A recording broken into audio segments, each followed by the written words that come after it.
Black Panther cache la plus dangereuse révolution de l'histoire américaine. Vous croyez que c'est juste un super-héros? Vous vous trompez complètement. Ce que vous allez découvrir va vous glacer le sang.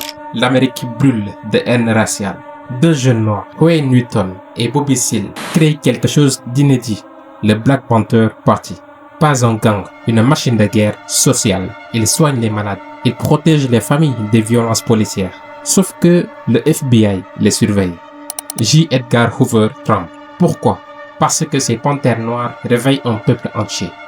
Le FBI prend une décision terrifiante. Les Black Panthers deviennent officiellement la menace numéro 1 de l'Amérique. Plus dangereux que la mafia, plus redoutable que les espions soviétiques.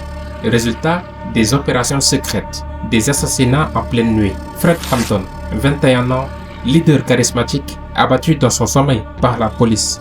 Et ce n'est pas le pire, des milliers de militants jetés en prison. Leur révolution est écrasée par le sang, mais leur nom devient immortel.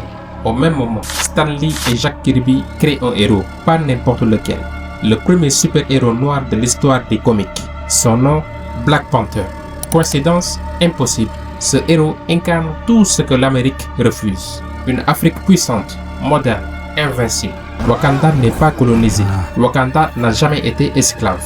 Mais voilà que Chadwick Boseman comprend le poids de ce masque. Chaque scène qu'il joue porte l'héritage de cette lutte oubliée. Il ne joue pas juste un roi, il ressuscite une révolution. Wakanda Forever sort au cinéma. Une scène fait exploser la polémique. L'armée française débarque au Wakanda pour voler le vibranium. Ces soldats ressemblent trait pour trait à ceux de l'opération Barkhane au Mali. Le gouvernement français s'indigne.